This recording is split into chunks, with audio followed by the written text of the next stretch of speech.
আমার ছেলের স্বপ্নকে, তার রক্ত এবং তার মাথার সবটুকু মজক রাস্তায় তার স্বপ্নকে এইভাবে ধামাচাপা হয়ে গেছে।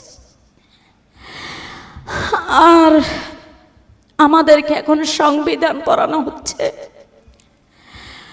সংবিধান মানুষের জন্য, মানুষের জন্য সংবিধান, সংবিধানের জন্য মানুষ নয়। আমরা সংবিধান যে মানি না সেটা 19শে জুলাই 36শে জুলাই আমরা প্রমাণ দিয়ে দিছি প্রাণ দিয়ে, যেই সংবিধান আমাদের জনমানুষের কথা বলে না সেই সংবিধানকে আমরা অস্বীকার করি। কত টাকা দিলে আপনার একটা সন্তান দিবেন 10 জনের থেকে? আমি তো 2 জনের থেকে একটা আল্লাহ নিয়ে গেছে, আল্লাহ কবুল করছে আলহামদুলিল্লাহ।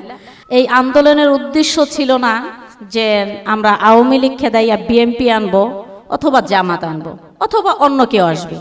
আমার পছন্দ অনুযায়ী একজন ব্যক্তি আসবে। আপনি নয়তো থাকতেন লন্ডনে আর আমাদের স্বরাষ্ট্রমন্ত্রী থাকতেন শিলংয়ে। এখন শিলং থেকে এসে আমাদেরকে তিনি সংবিধান শিখাচ্ছেন। আর এটা তো প্রে নার্সারির পড়া, আমরা তো অনার্সের পড়া পড়ে ফেলছি। 21 বছরের ছেলেকে মাটিতে শোয়াই রাখা ঘরে শুয়ে থাকাটা কোনো স্বাভাবিক বিষয় নয়। ঘুম আসতে পারি না, টোটালে ঘুম আসতে পারি না। 2-4টা ঘুমের ওষুধ খাই ডাক্তারের পারমিশন ছাড়াই, তারপরও ঘুম আসে না। সন্তান দেওয়া এত সোজা না। আমাদের বিচারের জন্য আমরা আপনার কাছে অনুরোধ করতে আছি, দয়া করে আমাদেরকে আর সংবিধান দেখাবেন না।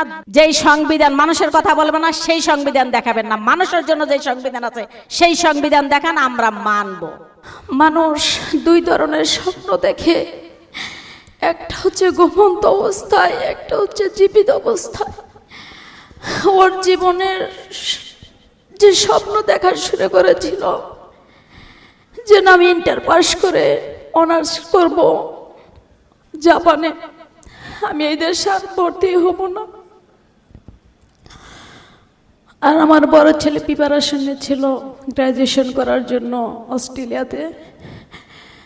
এমন অবস্থায় আর কি আমাদের দেশে এই আন্দোলন শুরু হয়। তো আমার ছেলে 19শে জুলাই শুক্রবার জুম্মার নামাজ পড়ে আসলো, বাবা 2 ছেলে।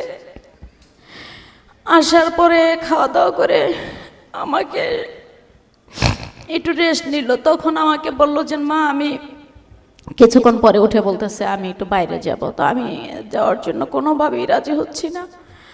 আর আমার 2টা ছেলে কখনো আমার পারমিশন ছাড়া কোথাও যায় না, কিচ্ছু করে না। তো আমাকে এসে বলতেছে যে মা, আমি একটু বাইরে যাবো। আমি না, এখন আমি বাইরে যেতে দেবো না, আমি একটু ঘরে শুয়েছিলাম, তো আমি কপালে হাত দিয়ে শুয়ে আছি। আমার ছেলে আমার হাতটা নিয়ে আমার হাতের তালুটাতে এখানে একটা চুমু দেয়। তখন আমি বুঝতেছি ও এখন বাহানা করবে বাইরে যাওয়ার জন্য। তো আমি বললাম এখান থেকে যা সর, আমি এখন ঘুম আসতেছি, ডিস্টার্ব করিস না। বলতেছে তুমি আস্তে কথা বলো, আব্বু শুনবে। এর মধ্যে ওর আব্বু আমার পাশেই শোয়া, বলতেছে কি হয়েছে? বাবা কিছু হয় নাই, কিছু হয় নাই। বাবা আমার পায়ের আঙ্গুলটা একটু টিপা দাও তো। তোর বাবার পায়ের আঙ্গুলগুলো টেনে ওর বাবাকে ঘুম পাড়িয়ে দিয়েছে। তো আমাকে আমার বেডরুম থেকে ডাইনিং রুম নিয়ে গেল, নিয়ে বলতেছে যে মা আমাকে যাইতে দাও। তো এর আগে আমাকে অনেকবার ব্যাঘাত করছে যে ও বাইরে যাবে, আমি কখনোই পারমিশন দিইনি। তো তখন কোচিংয়ের কথা বলেই সে চলে গেছে। তো শহীদ হওয়ার পরে তার বন্ধু বান্ধবের মাধ্যমে জানতে পারছে যে সে আরও 4 দিন গিয়েছে। 5 দিনের দিন শুক্রবার সে শহীদ হয়ে গেছে। বিকালে সে বের হয়ে গেল। আমি বললাম বাবা নামাজ পড়বা না? বলতেছে এই তো আমি এখন নামাজ পড়বো, আসর আজান দিয়েছে, নামাজ পড়বো। আমি কখন আসবা? অনেক জোরাজোরি করছে আমাকে। সবসময় ঘর থেকে বের হলে কপালে চুমা দিয়ে বের হয়। সেদিনকেও সে আমার কপালে হাতে চুমা দিছে, কিন্তু আমিও সবসময় আদর করলো, সেদিনটা আর আদর করি নাই। তো আমি ভাবছি এখন যদি ওকে আমি আদর করি তাহলে ও ভাববে মার তো পারমিশন দিছে, নইলে তো মা আদর করতো না। তো সেদিনকে আর আমার শেষ আদর করা হয়নি। তো আমার মনটা খুব খারাপ লাগতেছিল। আমার ছেলেকে তো কখন আমি আদর না করে বাইরে দেই না, মানে সবসময় কপালে চুমো দিয়ে দেই, গালের সাথে করি, মানে গাল লাগাই বেবে টলে ও গালটাকে। তো আবার বুকে জড়াইয়া ধরে আদর করে। আমার 2 ছেলের এই স্বভাব। তো সেদিনকে আর করি নাই যে ও মানে একটু পারমিশন পাইয়া যাবো, যদি আমি আদর করি তো ধরে নেবে যেন মা আমাকে পারমিশন দিছে, একটু পরে গেলেও সমস্যা নেই। তা আমি ওকে ভয় দেখাচ্ছি যে তোমার বাবা ঘুমের থেকে ওঠার আগে আসতে হবে। কয় মা আমি এখন যাব, মাগরিবের আজানের আগে চলে আসবো, এলাকায় এসে মাগরিবের নামাজ পড়বো। আমি জানবো কি করে? তো আমি দোতলায় থেকে ও এসে বলতেছে, ও বলতেছে যে নিকটছে আমি আইসা কর্নিং বেল দিব। তো ঠিক 1 ঘন্টার মধ্যেই আমার বাসায় ফোন আসছে যে আমার ছেলের গায়ে গুলি লাগছে। ওই স্পটে আমার বড় ছেলের বন্ধু ছিল, সে আর কি দেখছে। সে 700 টাকার খাবার নিয়ে গেছিল আন্দোলনকারীর জন্য। সে খাবারটা কি বিতরণ করতে পারছে কিনা তাও জানি না। 1 ঘন্টার মধ্যেই আমার কাছে খবর আসছে আমার ছেলের গুলি লাগছে। আমার ছেলের স্বপ্নকে, তার রক্ত এবং তার মাথার সবটুকু মজক রাস্তায় তার স্বপ্নকে এইভাবে ধামাচাপা হয়ে গেছে। আর আমাদেরকে এখন সংবিধান পড়ানো হচ্ছে। সংবিধান মানুষের জন্য, মানুষের জন্য সংবিধান, সংবিধানের জন্য মানুষ নয়। আমরা সংবিধান যে মানি না সেটা 19শে জুলাই 36শে জুলাই আমরা প্রমাণ দিয়ে দিছি প্রাণ দিয়ে। যেই সংবিধান আমাদের জনমানুষের কথা বলে না সেই সংবিধানকে আমরা অস্বীকার করি, সেটা আমরা অতি পূর্বে প্রমাণ দিয়েছি। আগামীতেও যদি আমাদের সংবিধানের কথা বলে যদি আমাদের অধিকার ঢেকে দেওয়া হয় সেটা আমরা মানব না, কোনো কারণেই মানব না। সেই পড়া আমাদেরকে যেই পড়াক না কেন সেই পড়া মানব না। সেদিনকে আমার ছেলে মাহাদি হাসান পান্থ প্রাণ দিয়েছে। এখন মাহাদি হাসানের একজন ভাই আছে, একজন ভাইয়ের ছেলে আছে, একজন বাবা আছে, একজন মা আছে। আমরা সবাই প্রাণ দেওয়ার জন্য প্রস্তুত। আমরা জুলাই সনদ আদায় করব, সেজন্য যদি প্রাণ দিতে হয় প্রাণ দেওয়ার ভয় করি না। কারণ মৃত্যু থেকে পালানোর কোনো সুযোগ কারো নাই। যার জন্ম হয়েছে তার মৃত্যু হবে, অর্থাৎ মৃত্যু থেকে পালানোর কোনো সুযোগ নাই। সেটা যদি রাস্তাপথ হয় তাহলে আলহামদুলিল্লাহ। আমরা জুলাই সনদ চাই, সেজন্য আপনারা কেউ আর ঘরে বসে থাকবেন না। আমরা সরকারের কাছে অনুরোধ করতেছি, আপনার আম্মা একদিন বলছিল, মাননীয় প্রধানমন্ত্রী তারেক রহমানের মানে উদ্দেশ্য করে আমি বলতেছি, আপনার আম্মা বলছিল যে দেখেন আপনারা নির্দোষ আলেমগুলোকে হত্যা করেছেন, আপনারা 57 জন সেনা অফিসারকে হত্যা করেছেন, আল্লাহর গজব পড়বে আপনাদের উপরে।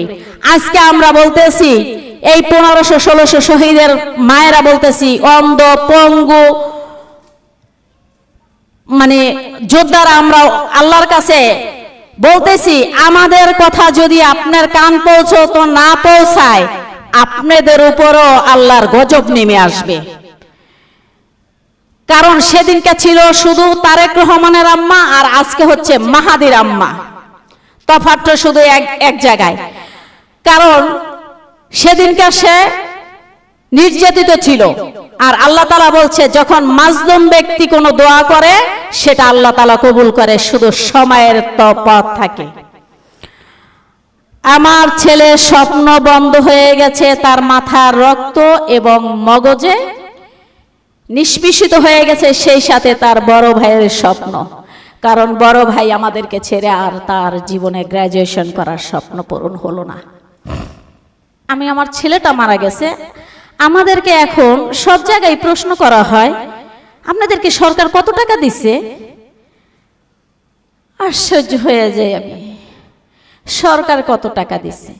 আচ্ছা টাকা কত টাকা দিলে আপনার একটা সন্তান দিবেন 10 জনের থেকে? আমি তো 2 জনের থেকে একটা আল্লাহ নিয়ে গেছে, আল্লাহ কবুল করছে আলহামদুলিল্লাহ। টাকার বিষয়টা আসে, সেইটা টাকার বিষয় জিজ্ঞেস না করে সাধারণ মানুষ যদি জিজ্ঞেস করতো আপা কিভাবে আপনার ছেলেটা মারা গেল, কতটুকু ছিল, কি হয়েছিল, কেমনে কি হলো, সেটা শুনেন, দেখেন তার কেমন লাগে। আপনাকে কত কোটি টাকার কথা বললে আপনি মনে তৃপ্তি পাবেন যে সরকার এত কোটি টাকা দিছে। আমাকে বলতেছে আপনাদেরকে নাকি 80 লাখ টাকা দিছে। আমি কি আপনি খবরটা পেলেন কোথায়? কই দেখি মোবাইলে। আমি কি আপনারা এমনই দেখেন, আমরা বাস্তবে 30 লাখ টাকা পাইছি। আমি পাইছি, আর কে পাইছে না পাইছে আমি জানি না, আমি 30 লাখ টাকা পাইছি। তো 30 লাখ 80 লাখ হয়ে গেছে।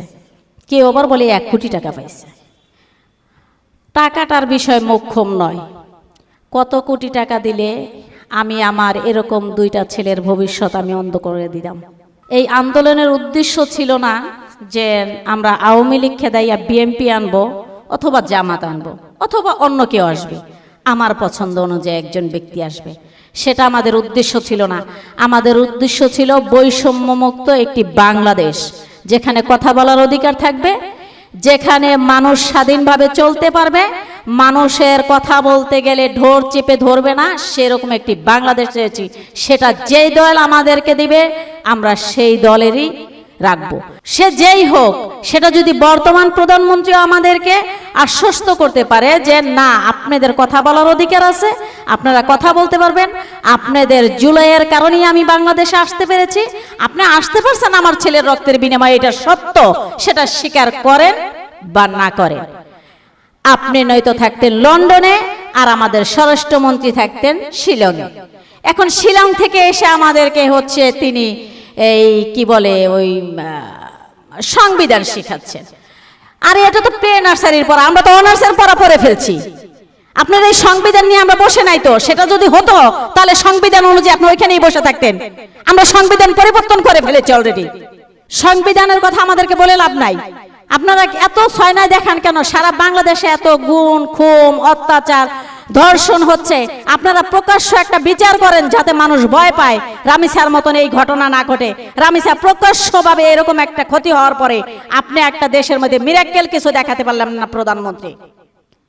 এটা আমাদের জন্য দুঃখের বিষয়, লজ্জার বিষয়। আমার ছেলে একজন মুক্তিযোদ্ধা পরিবারের সন্তান, কারণ আমার শাশুড়ি একজন মুক্তিযোদ্ধা ছিলেন, পান্থ মুক্তিযোদ্ধার নাতি। এখন ৭১ যুদ্ধ হয়েছে, আমরা প্রাণ দিয়েছি। ২৪ যুদ্ধ হয়েছে, আমরা প্রাণ দিয়েছি। এখন আবার ২৪ জুলাইয়ের স্বীকৃতির জন্য আবার আমরা প্রাণ দেব। কত প্রাণ দিব? প্রাণ কি এত সস্তা যে না আপনারা মন মতন আপনাদের সংবিধান অনুযায়ী আপনারা চলতে চাইবেন আর আমরা তার জন্য প্রাণ নিয়ে একেবারে বসে আছি? একটা সন্তান মানুষ করা, একটা সন্তান পালন করা কত কষ্ট, এবং তাকে নিয়ে কত স্বপ্ন। তাকে বুকের থেকে ছেড়ে মাটিতে ২১ বছরের ছেলেকে মাটিতে শোয়াই রাখা ঘরে শুয়ে থাকাটা কোনো স্বাভাবিক বিষয় নয়। ঘুম আসতে পারি না, ঘুম আসতে পারি না, টোটালে ঘুম আসতে পারি না। ২টা-৪টা ঘুমের ওষুধ খাই ডাক্তারের পারমিশন ছাড়াই, তারপরও ঘুম আসে না। সন্তান দেওয়া এত সোজা না। আমাদের বিচারের জন্য আমরা আপনার কাছে অনুরোধ করতে আছি, দয়া করে আমাদেরকে আর সংবিধান দেখাবেন না, দয়া করে দেখাবেন না, আল্লাহর রাস্তে দেখাবেন না। আমরা সংবিধান দেখতে চাই না, আমরা বিচার দেখতে চাই। যেই সংবিধান মানুষের কথা বলবে না সেই সংবিধান দেখাবেন না, মানুষের জন্য যেই সংবিধান আছে সেই সংবিধান দেখান, আমরা মানব।